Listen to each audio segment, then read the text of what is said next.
It's really a treat to be here with you today. Thank you so much. I've traveled here from Los Angeles all the way from LA to be here with you today. And a fun little fact, I was actually born in Germany, in Wiesbaden, and this is the first time I've been back. So it's quite a treat to be here, and thank you so much for inviting me to speak with you this morning. So I'm a technical evangelist at Chef, and that is not working. And that's a really funny title. A lot of people are asking me, what the heck is an evangelist? It's kind of a silly word, right? And when I was at Microsoft, when I joined that company before I came to Chef, my son asked me, "Mom, have you accepted Microsoft as your personal savior?" I found that very amusing, and so it was really a treat. But really, an evangelist, right? What does this mean? I think of evangelism as that I bring the good news. I'm bringing the good news of DevOps. I'm bringing the good news of Chef and configuration management. And these are things that I think we need in our organizations. We need someone to say, to be a cheerleader, to keep us going, right? Because a lot of this work can be very challenging at times. But the other thing that I think an evangelist is to really be that person that holds up the mirror for your organizations and kind of shine a light on some of the dysfunction that we are experiencing in some of our organizations. Right, and I think you too can be an evangelist. You too can be that light shiner, that boat rocker, be a maverick, and take that same kind of honesty back to your teams. Okay, that's what I think an evangelist is really to be that truth teller. And I want to be that for you today and inspire you to do the same.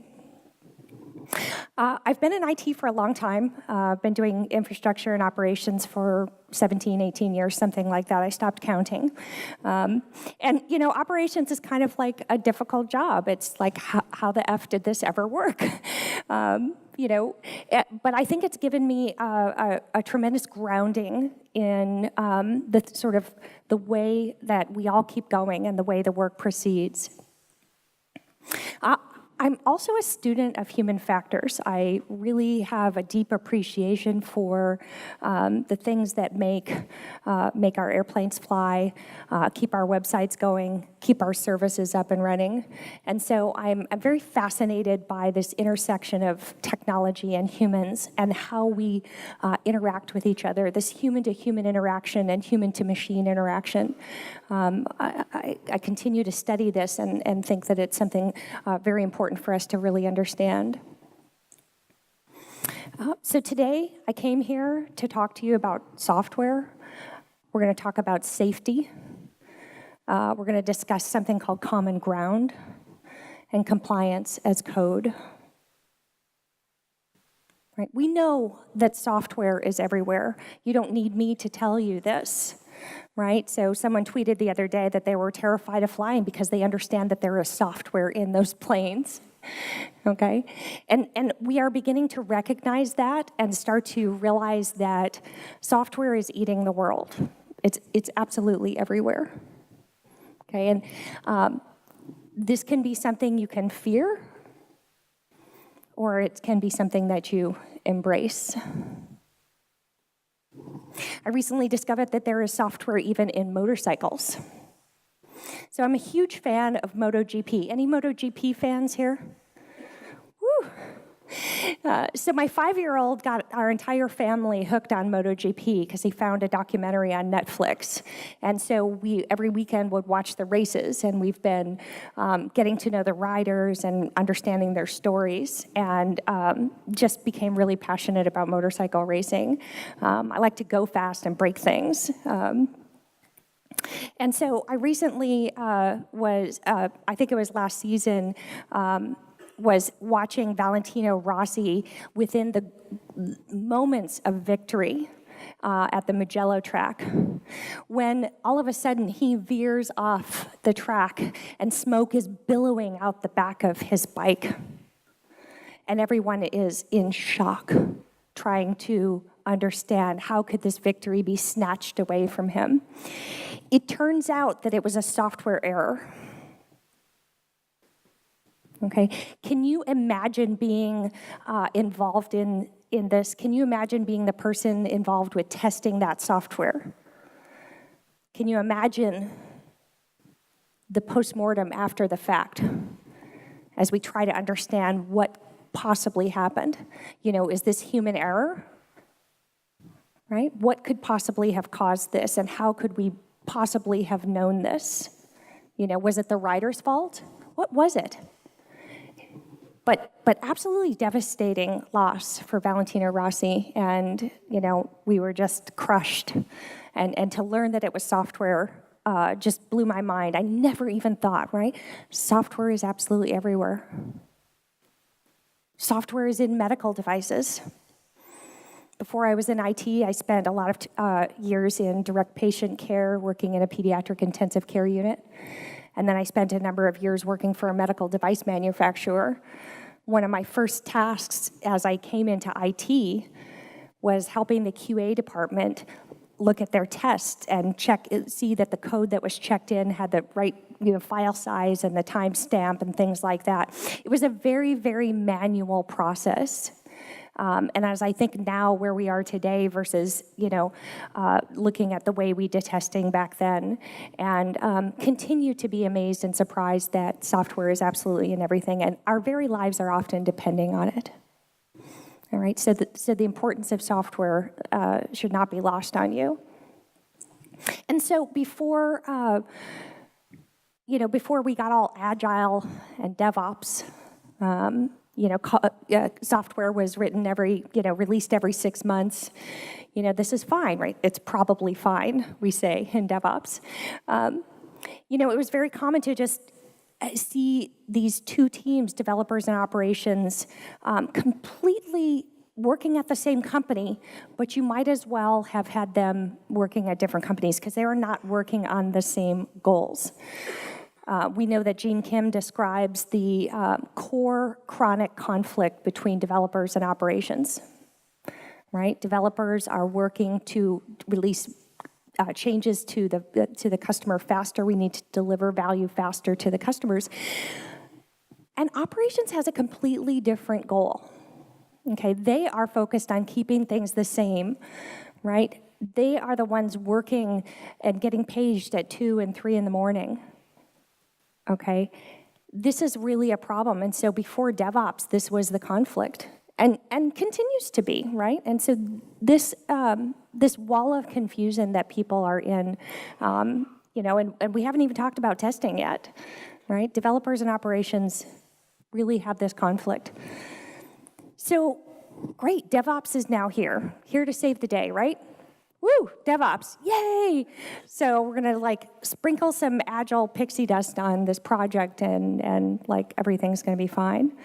But we know that DevOps is part of the solution, but it is not everything. Always we are working hard to try to release that software, but it just feels like we are racing down the track and going as fast as we possibly can, but we are just picking up stuff and throwing it out of the way to try to actually survive, but it just feels like just we're about to derail at any moment. So why does safety matter in all of this? Why am I here to talk to you about safety? Because there is crappy software everywhere. And again, our very lives are depending on it in some cases, right? So that's why we're here, and this is why we test, and this is why we choose this as a career, testing, and because I think each one of us wants things to be better. You want it to be better, right? You need it to be better. So how do we get there? Here's the thing. John Allspaw says that a very disturbing fact is that on any given day, we will never actually know why something works. We have code. We've got great testing. We've got great test coverage. We've got all of these factors. We've got talented developers. We've got great people in operations working really hard.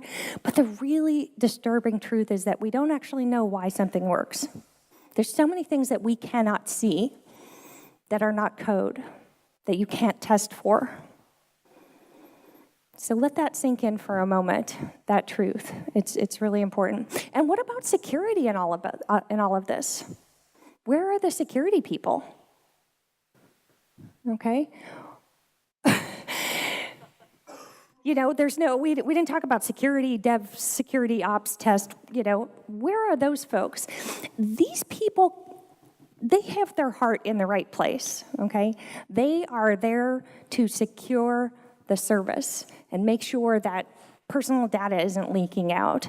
They are there to, you know, follow the regulations and keep things secure. But sometimes it can feel like security is this, you know, dam. It's just what's holding us back from the incredible pace of change that we want to make. And it can feel like, you know, it can feel like this holding us back. It's holding all of that change back. What about patching? A lot of people in our teams today are focused on trying to patch, you know, and keep up with all of the security vulnerabilities that come out.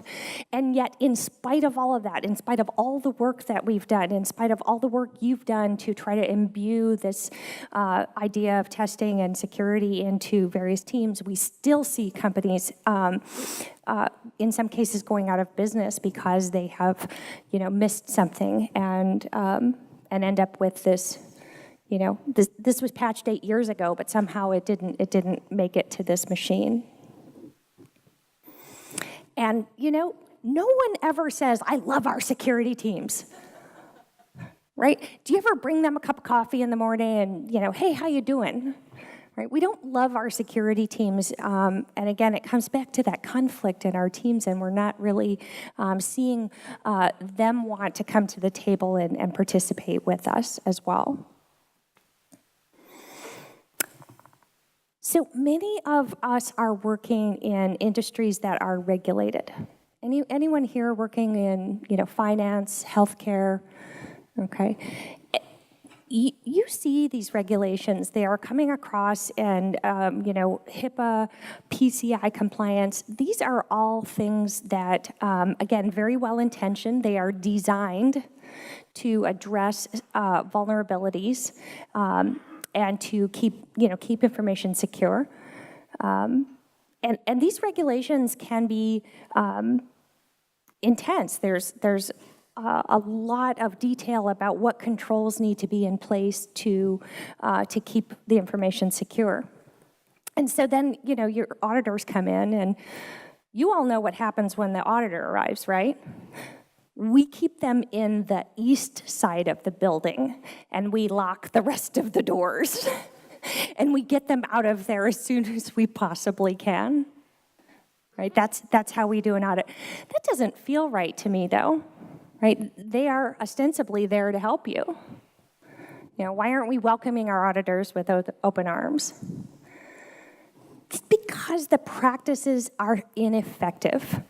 They come in and hand you a giant binder full of PDF documents full of controls that you know, you're supposed to, you know, read line by line and figure out how to test for them, how to secure them, and how to document them. And this practice is just frustrating for a lot of people.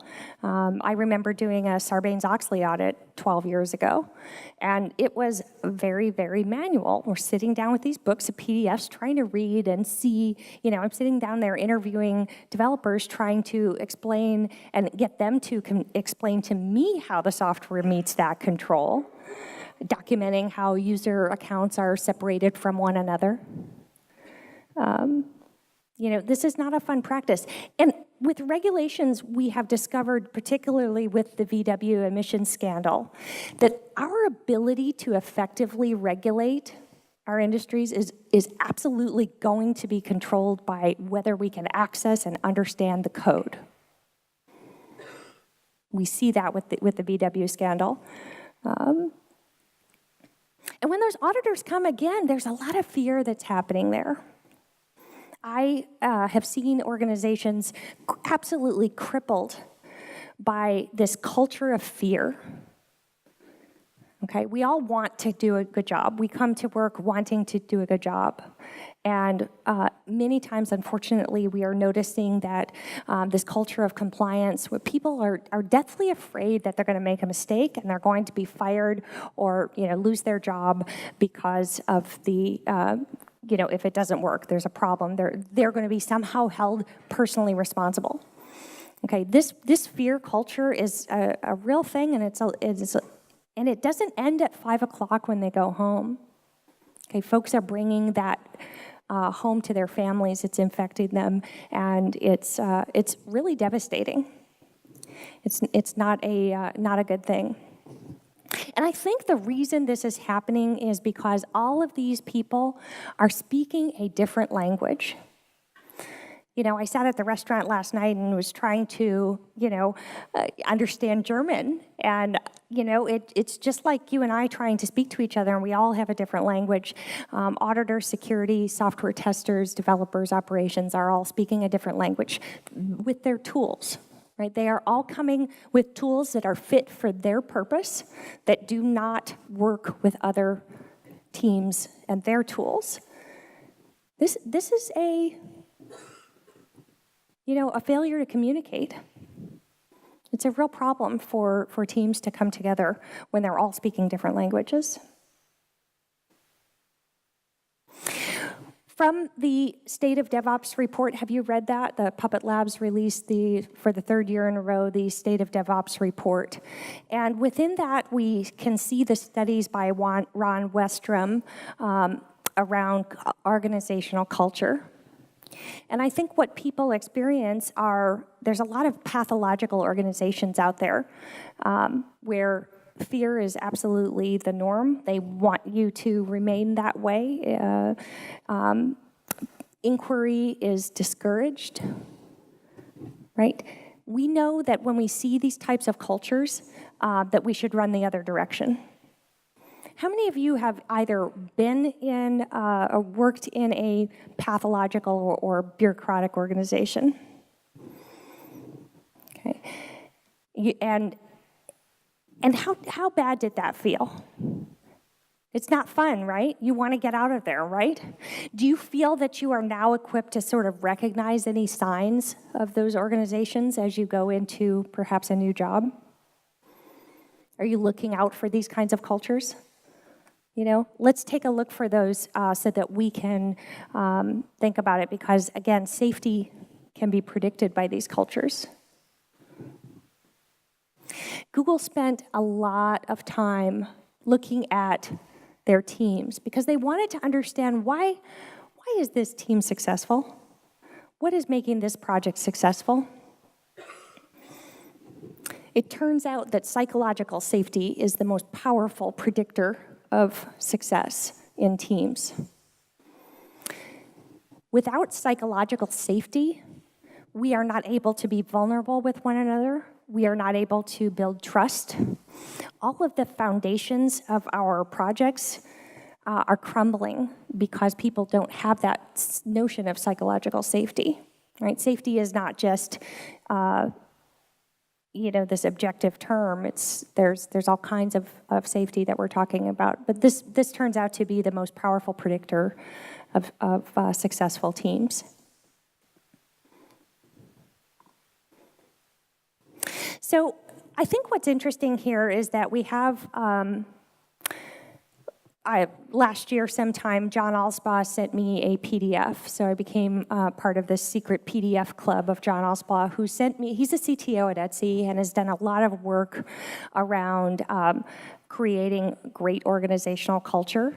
He's done a lot around teaching us how to do postmortems after outages and things like that.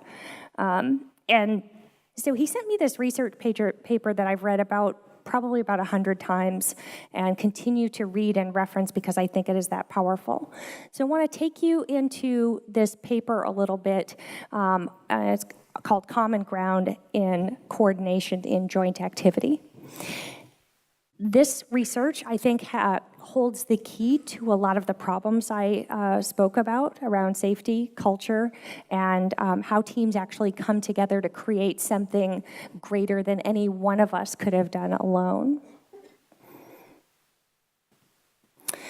There's a number of components of common ground and coordination and joint activity, and they begin with intention.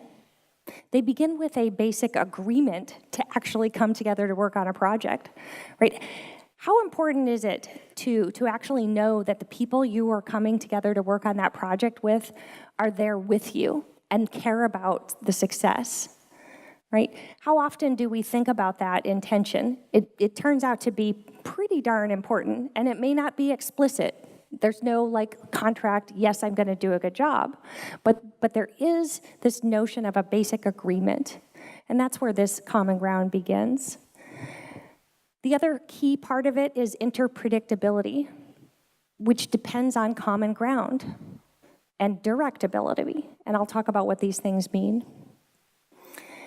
There's a whole bunch of pieces that around choreography, including phases, how we signal to one another, some of the coordination costs and overhead that we have as we talk to each other and try to actually get work done. So again, we'll take you through each of these. Again, it starts with intention, signals and cues, conversation, a huge part of effective coordination, that interpredictability, this notion of, how can I sort of predict what your kind of next actions are going to be so I can coordinate my actions, right? This notion of being able to have some level of predictability with one another turns out to be pretty important. Common ground is about who knows what. And there's a couple of other pieces around task work versus teamwork, and a very important thing called the joint action ladder. I can't emphasize the importance of intention enough. Coming together with that handshake agreement, the intention to generate a multi-party product is what forms this foundation of common ground in teams. Interdependence, so important, okay? If what I am doing as a software tester has no bearing on your tasks as a developer, we're not working on the same thing.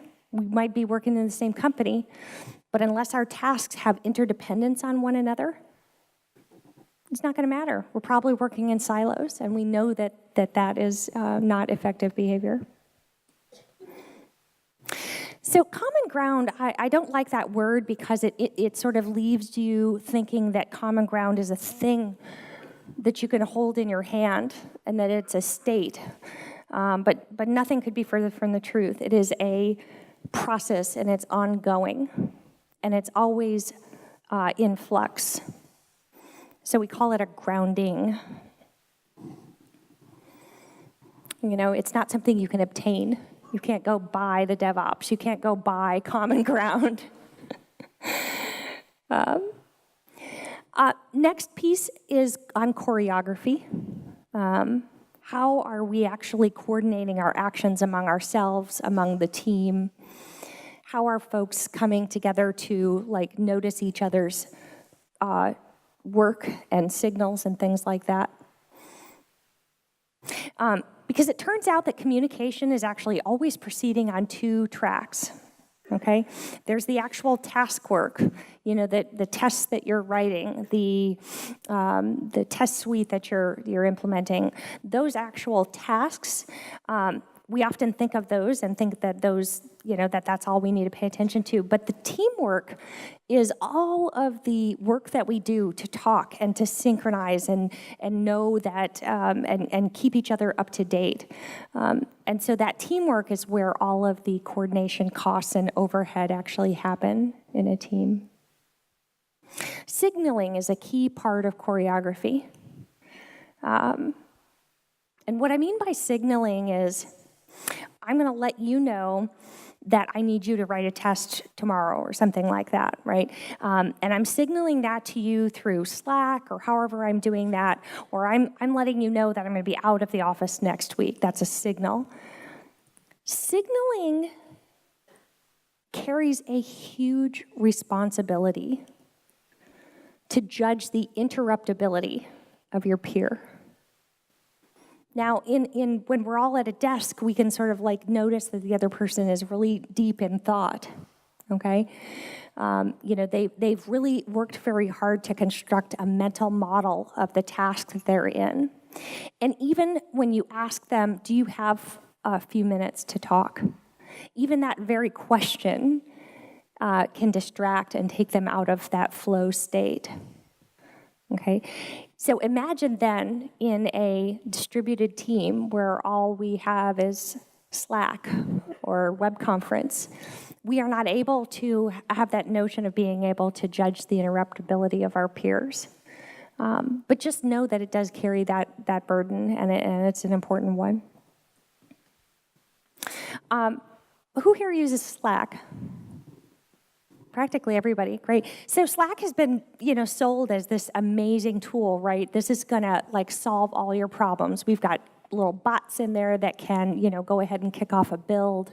We've got integrations with Trello. We've got integrations, all over the place. And certainly we use this at Chef a lot.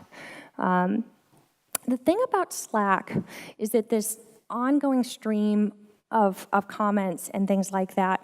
And so what the Common Ground research tells us is that for a person to actually look at that stream and it's very unwieldy to enter a conversation, to know when is the right time to enter your comment. And if you're waiting, the very act of that is incredibly taxing on people.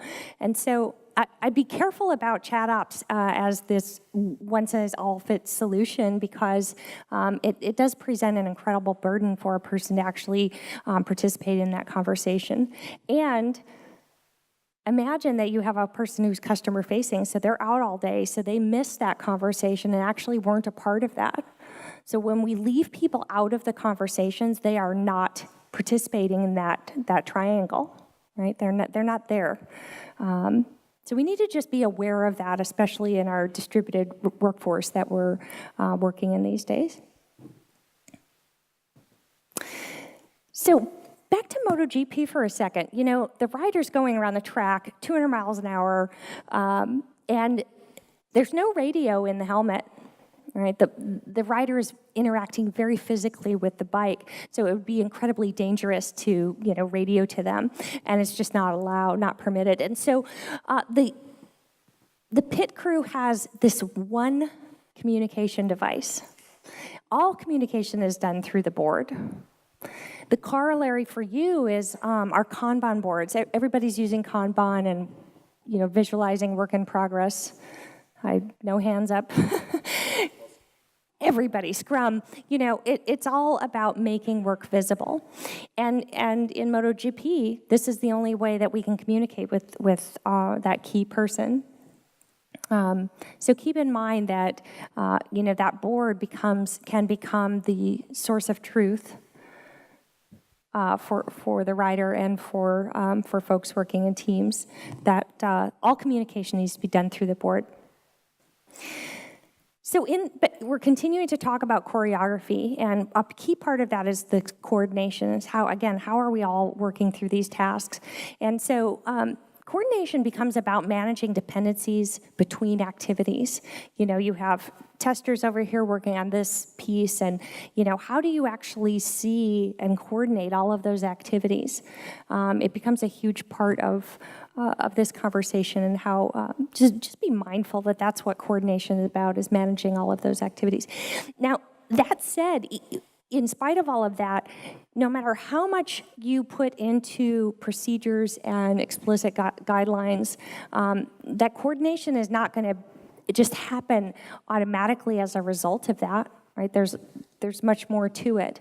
These things are important that you should do them, but they don't automatically result in common ground. I want to tell you that common ground is not everyone having the same knowledge. Okay, we all get together and do our stand-ups every morning. Okay, and we're trying to let everybody know what's going on.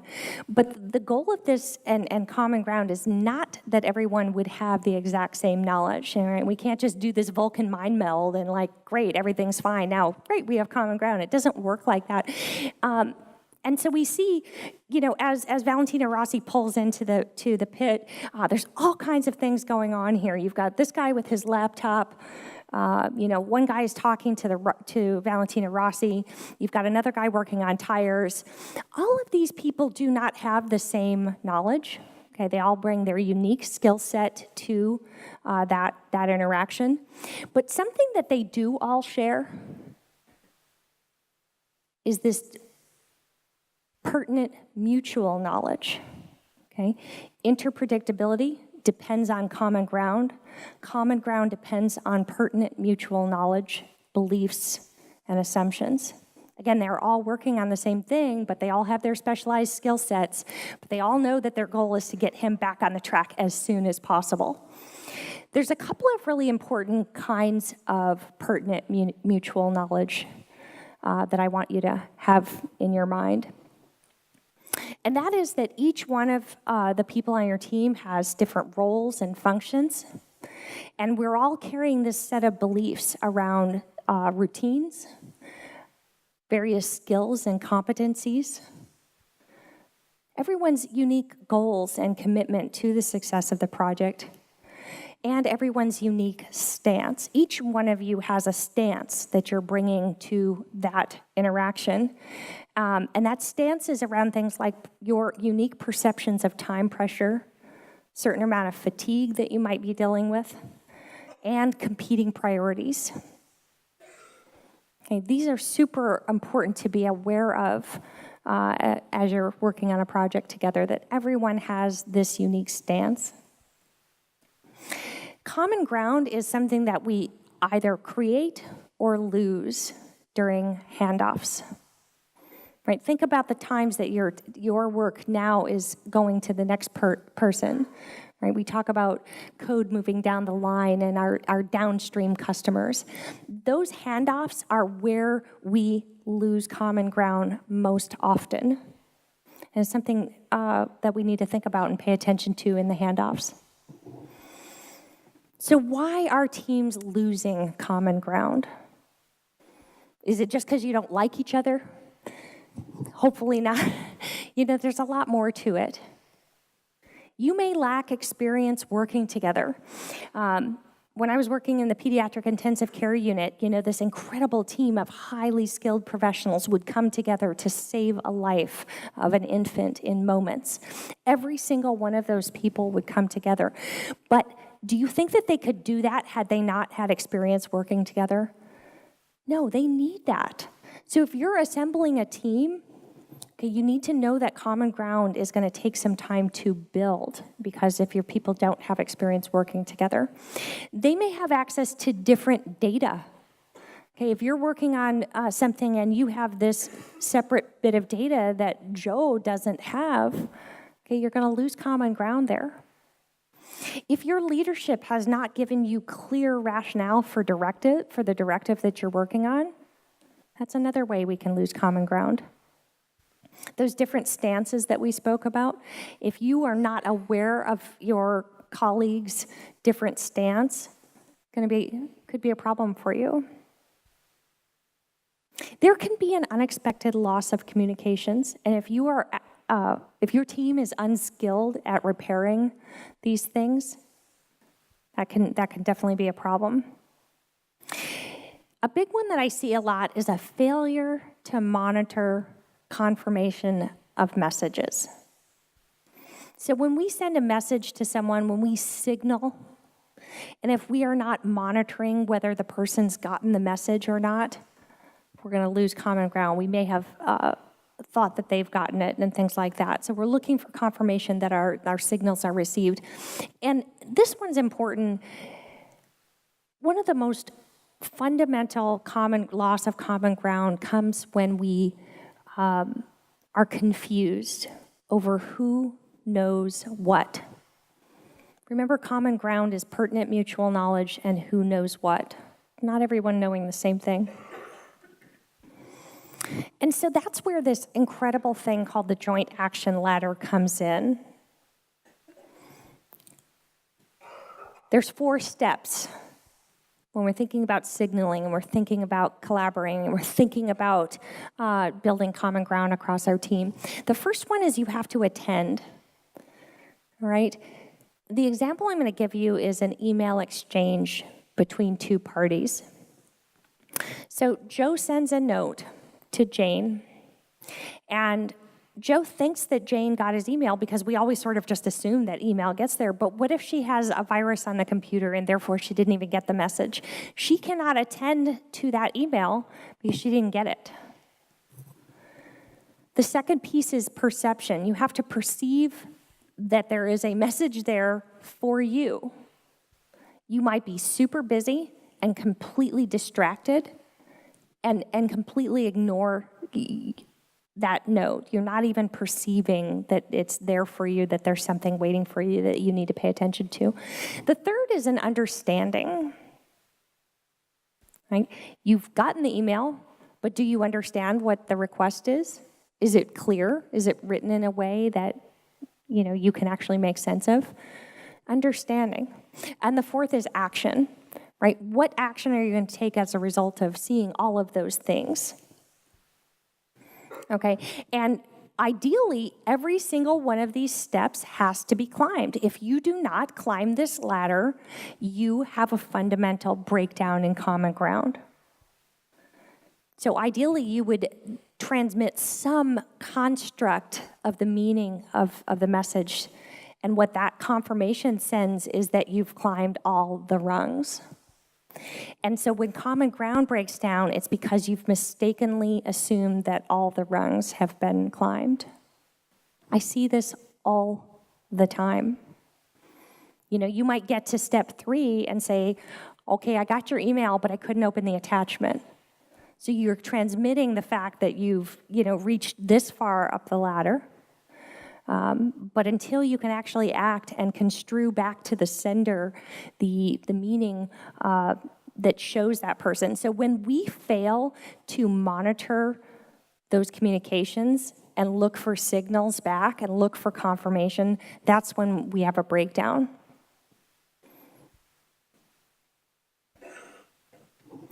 And we fall off the ladder, and we break our leg, and we think the other guy is an asshole.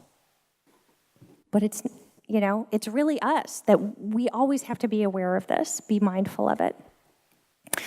Common ground is not static. It's not a binary thing. You can't just achieve it and there it is and you have it. Teams are always engaging in a lot of various activities to support common ground.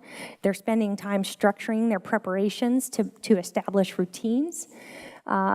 They're sustaining, right? We're sending a clarification. We're sending a reminder. I'm going to be out of the office next week.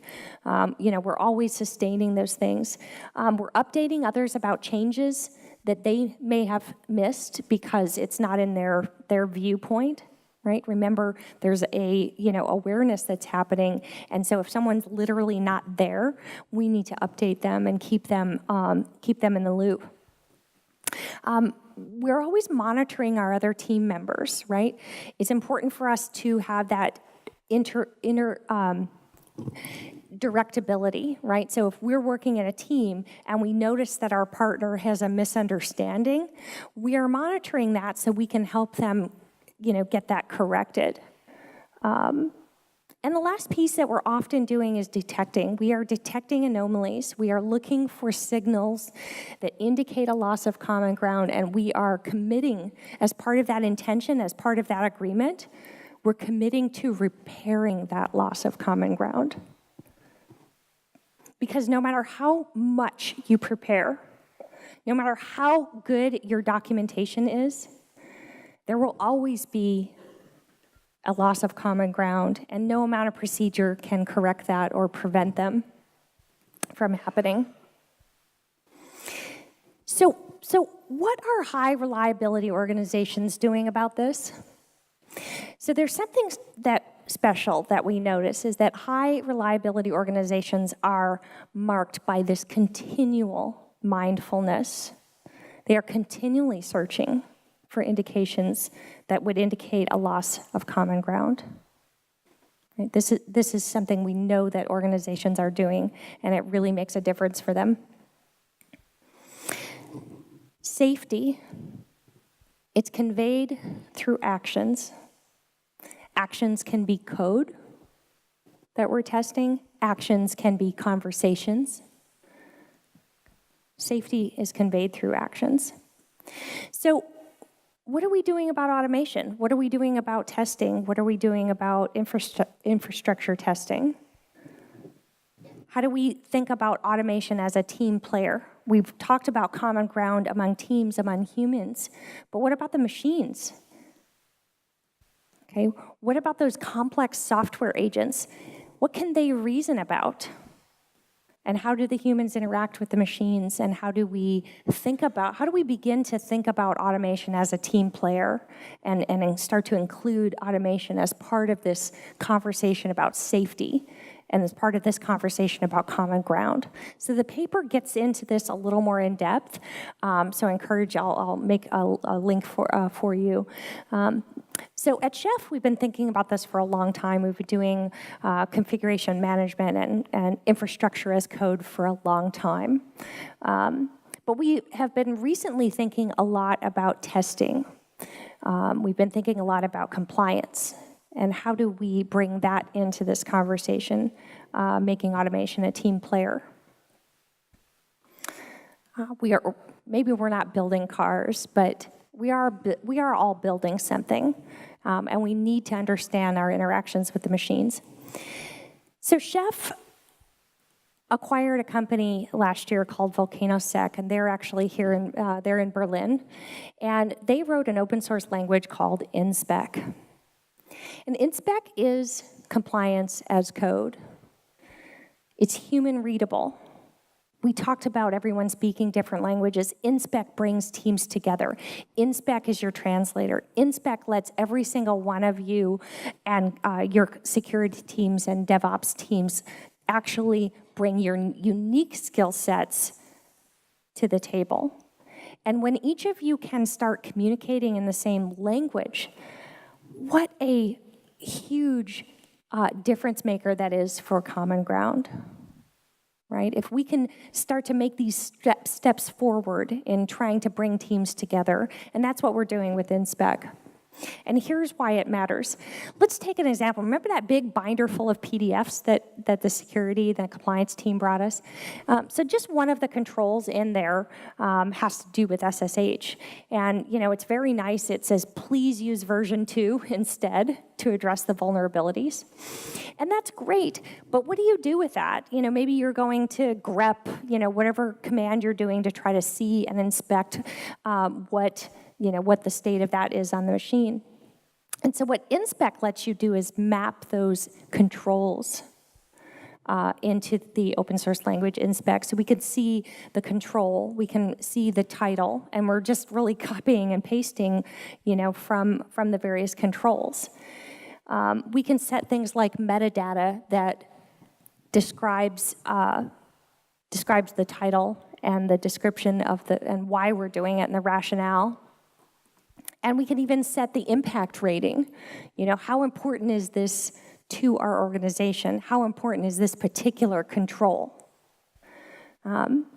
These are powerful ways that teams can, again, start to bring your unique expertise to testing, that we are all working on the same goal. InSpec works against any target. It can be Windows, it can be Linux, you can even use it to test your Docker containers. Right? This is so fun to write InSpec tests. Whoever thought testing would be fun, like InSpec makes it fun. I really enjoy it. Look at this language again. It should exist. It should be installed, should be enabled. This is the kind of plain language that even an auditor can read. So imagine, instead of every 6 months doing an audit and hoping that they're satisfied with the reports you've provided, Instead, imagine being continuously compliant because the code is executable and the tests give you that guarantee. It comes with a whole bunch of profiles that let you include other profiles within them. Ships with a whole bunch of different profiles around, Windows hardening, different things like that. Password security. How many times are organizations dealing with password security because someone, chose the simple password and they wrote it on a Post-it note under their keyboard? You can specify these things and know at an instant if all of that infrastructure actually is compliant with those things. So I love this quote from Justin Arbuckle. He says that to the degree that we are actually compliant matters when all of those policies are expressed in code. Okay, you can have a PDF document all day long that talks about your compliance, but unless it's code, are you really compliant? Do you really know? I think to the degree that your policies are expressed in code is what makes an organization actually compliant. So in this time of radical change that we are all in, these complex adaptive systems that we all work in, these commands to do the DevOps, where do you see yourself as a tester in this time of change? I saw recently a very large organization that I will not name, a very cute video on their website saying that they've eliminated the testing function. And they were actually proud of this. I could not disagree more with that decision. I think the testing function becomes even more important today. I really disagree with that decision. I think now our roles as testers is to teach others how to think the way we think. Can you take that unique knowledge that only you have from the years of experience and the sweat and tears and teach others to think the way that you think? Okay, that's the opportunity here. That's the role. I think that our roles have changed. There is really a limit to how much one person can do. You may write the most beautiful, eloquent tests I've ever seen, but when you can teach others to think that way, that's powerful. That is impact. When you can change the way other people write code. Developers must be involved. If they are not involved with automation, they will not write testable code. You can help them to write better code. Okay, you uniquely have that power. Because the truth can only be found in the code. It is only in one place. You can write comments all day long, but the truth can only be found in one place, in the code. And I hope that with this understanding of common ground and this understanding of tools like InSpec, that you recognize that you have now incredible powers, superpowers. You have them now. There's that glitter. There's that Agile pixie dust. You have it. Thank you.